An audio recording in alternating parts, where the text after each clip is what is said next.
Hello food lovers, welcome to our channel. నేను మీ రాణి ఎరంశెట్టి.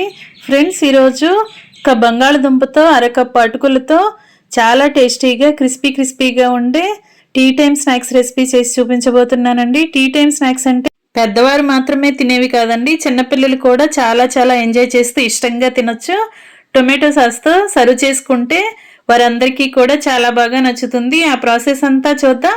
వీడియోని first నుంచి లాస్ట్ వరకు చూడండి, మధ్యలో స్కిప్ చేయకుండా చూడండి. అలాగే ఛానల్ని ఫస్ట్ టైం వాచ్ చేసిన వారు సబ్స్క్రైబ్ చేసుకుని పక్కనే ఉన్న బెల్ బటన్ క్లిక్ చేయండి. నేను పెట్టబోయే రెసిపీస్ అన్నీ మీ ఫోన్కి నోటిఫికేషన్కి వస్తే ఏ రోజు రెసిపీ ఆ రోజు ఓపెన్ చేసి మీకు నచ్చిన రెసిపీస్ని కుక్ చేసి ఫ్యామిలీకి సర్వ్ చేయండి. ఇన్స్టెంట్గా చేసుకునే రెసిపీస్ని, తక్కువ ఇంగ్రీడియంట్స్తో చేసుకునే రెసిపీస్ని చూపిస్తాను. అవన్నీ కూడా మీకు నచ్చుతాయి. ఇక ప్రాసెస్లోకి వెళ్ళిపోదాం. ముందుగా 2 బంగాళదుంపలను తీసుకుని కట్ చేసుకోండి.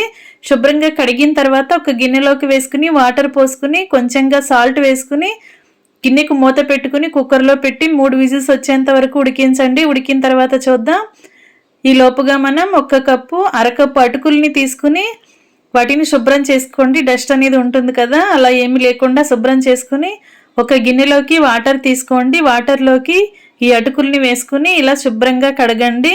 చేత్తో బాగా కడిగినట్లయితే ఉరికంతా కూడా పోతుంది. ఇలా కడిగిన తర్వాత వాటర్ అన్నీ తీసేయండి. ఇప్పుడు ఫ్రెష్గా ఉన్న వాటర్ని పోసుకోండి. కొంచెంగా మాత్రమే పోయండి, నేను చూపించినన్ని మాత్రమే పోయండి. 2-3 టేబుల్ స్పూన్లు పోస్తే సరిపోతుంది. అవన్నీ పోసిన తర్వాత అటుకుల్ని మూత పెట్టుకుని నానబెట్టండి. ఒక 5 నిమిషాలు నానినట్లయితే అటుకులన్నీ వాటర్ని బాగా పీల్చుకుంటాయి. తర్వాత చూద్దాం. ఈ లోపుగా మనం బంగాళదుంపని ఉడికించాం కదా, దానిలో ఉన్న వాటర్ అన్నీ తీసేసి పైపీలంతా ఓపెన్ చేసుకుని ఇలా చూపిస్తున్నానండి. చల్లారిన తర్వాత చూపిస్తున్నాను. బంగాళదుంప ఉడికింది కదా, ఇలా మనం చేత్తో నొక్కినట్లయితే మెత్తగా అయిపోవాలి. ఈ విధంగా ఉడికించండి. ఇప్పుడు ఒక మిక్సింగ్ బౌల్ తీసుకుని దానిలోకి నానబెట్టుకున్న అటుకుల్ని వేసుకోండి. అలాగే బంగాళదుంపని కూడా గ్రేటర్తో తురుముకోండి. దుంపల్లో పలుకులు అనేవి ఏమీ రాకూడదు. దుంపంతా కూడా చక్కగా ఇలా గ్రేటర్తో తురుముకున్నట్లయితే దుంపంతా కూడా మెత్తగా మ్యాష్ చేస్తున్నట్లుగా వచ్చేస్తుందండి. మొత్తం అన్ని దుంపల్ని ఈ విధంగా తురమండి. ఇలా చేసుకున్నాం కదా, ఇప్పుడు దీనిలోకి టేస్ట్కి సరిపడా సాల్ట్ వేసుకోండి. మీ ఘాటుకి తగ్గట్టుగా కారం యాడ్ చేయండి. నేను 1 టేబుల్ స్పూన్ కారం వేశాను. అలాగే 1 టీ స్పూన్ ధనియాల పొడి, 1/2 టీ స్పూన్ జీలకర్ర, 1 టీ స్పూన్ అల్లం వెల్లుల్లి పేస్ట్ వేసుకోండి. అలాగే 1 టేబుల్ స్పూన్ గరం మసాలా కూడా వేసుకుని 1/2 టీ స్పూన్ వాము వేసుకోండి. ఇప్పుడు 1 అరకప్పు శనగపిండి, 1/2 కప్పు బియ్యం పిండి వేసుకోండి. పొడి బియ్యంని మరపట్టించుకున్న పిండి. ఇవన్నీ కూడా వేసుకున్నాం కదా, ఇప్పుడు సన్నగా తరిగిన ఉల్లిపాయ ముక్కలు కొన్ని తీసుకోండి. పచ్చిమిర్చి ముక్కలు, క్యాప్సికమ్ ముక్కలు, అలాగే కొత్తిమీర, కరివేపాకు కూడా తీసుకోండి. క్యాప్సికమ్ మాత్రం ఆప్షనల్ అండి, ఉంటే వేసుకోండి, లేదంటే స్కిప్ చేసేయండి. ఇప్పుడు మనం అన్నీ వేసుకున్న మిక్సింగ్ బౌల్లోకి ఉల్లిపాయ ముక్కలు, పచ్చిమిర్చి ముక్కలు, క్యాప్సికమ్ ముక్కలు, అలాగే కట్ చేసి పెట్టుకున్న కొత్తిమీర, కరివేపాకులు కూడా వేసేసుకుందాం. ఇవన్నీ కూడా ఇలా వేసేసుకోండి. ముందుగా మనం పొడి ఇంగ్రీడియంట్స్ అన్నీ పిండిలో బాగా కలిపినట్లయితే అన్నీ కూడా కలిసిపోతాయండి. శనగపిండి, బియ్యం పిండి కూడా బాగా కలుస్తుంది. ఇప్పుడు చేత్తోని మనం అటుకుల్ని మ్యాష్ చేస్తున్నట్లుగా కలపండి. అటుకులు బాగా నానాయి కదా, మనం చేత్తో కలుపుతుంటే ముద్దలాగా వచ్చేయాలి. ఈ విధంగా బాగా పిండిని ప్రెస్ చేస్తున్నట్లుగా కలుపుకొని కొంచెంగా అవసరానికి తగ్గట్టుగా మాత్రమే వాటర్ పోయండి, ఎక్కువగా పోయొద్దు. ఇలా మనం పిండిని తీసుకుంటే ఇలా కొంచెం గట్టిగానే కట్లెట్ చేసుకోవటానికి వీలుగా రావాలి. మరి పిండిని జారుగా కలపొద్దు. ఈ విధంగా కలిపి పెట్టుకోండి. ఇప్పుడు ఒక బౌల్లోకి 1 టేబుల్ స్పూన్ ఆయిల్ పోసుకుని ఆయిల్ పక్కన పెట్టండి. వేళ్ళకి ఆయిల్ని అప్లై చేసుకుంటూ పిండిని కొంచెంగా తీసుకోండి. మనకి కావాల్సిన సైజులో కట్లెట్ లాగా చేసుకోండి.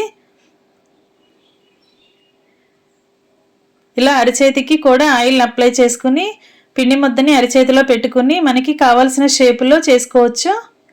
నేను ఇలా స్క్వేర్ షేప్లో లాగా చేస్తున్నానండి. మీరు మీకు నచ్చిన షేప్ని చేసుకోండి. రౌండ్గా కానీ చేసుకోవచ్చు, లేదంటే సిలిండర్ లాగా కూడా పొడవుగా చేసుకోవచ్చు, రౌండ్గా అప్పడం లాగా కూడా చేసుకోవచ్చు. ఈ విధంగా చేసుకున్నాం కదా, మరీ పల్చగా వత్తొద్దండి, అలా అని మరీ మందంగా లావుగా కూడా పెట్టొద్దు. మీడియంగా చేసుకుని ప్లేట్లో పెట్టుకోండి. ఇదే విధంగా మిగిలినవన్నీ కూడా చేసి ప్లేట్లో పెట్టుకుని రెడీగా పెట్టుకోండి. చేతికి ఎప్పటికప్పుడు ఆయిల్ని అప్లై చేసుకుని ఇలా చేసుకున్నట్లయితే మనకి ఈ కట్లెట్ చేసుకోవటం అనేది చాలా ఈజీ అవుతుంది. ఇలా అన్నీ కూడా రెడీ చేసుకుని ప్లేట్లో పెట్టుకోండి. ఇంకా చేసుకోవటం కంప్లీట్ అయింది కదా. ఇప్పుడు స్టవ్ ఆన్ చేసి కళాయి పెట్టుకుని ఆయిల్ పోసుకోండి. ఆయిల్ కూడా డీప్ ఫ్రైకి కావాల్సినంత ఆయిల్ అస్సలు అక్కర్లేదండి. కొంచెంగా ఆయిల్ని వేసుకుని కళాయిలో ఈ కట్లెట్స్ వేసుకోండి. ఆయిల్కి పట్టినన్ని, కళాయికి పట్టినన్ని మాత్రమే వేసుకుని బాగా డీప్ ఫ్రై చేసుకోండి. ఆయిల్ చాలా తక్కువగా పోసుకోండి. షాలో ఫ్రై అంటాం కదా, కొంచెంగా ఆయిల్తో కూడా వీటిని మనం చక్కగా డీప్ ఫ్రై చేసి సర్వ్ చేసుకోవచ్చు. ఒకవైపున బాగా క్రిస్పీగా ఫ్రై అయిన తర్వాత వెనక వైపు కూడా ఫ్రై చేయండి. మధ్య మధ్యలో ఇలా వెనుకకి ముందుకి టర్న్ చేస్తూ డీప్ ఫ్రై చేసుకున్నట్లయితే లోపలంతా కూడా పచ్చిగా లేకుండా ఈవెన్గా ఫ్రై అయ్యి క్రిస్పీగా ఉంటుంది. తింటుంటే చాలా టేస్టీగా అనిపిస్తుంది.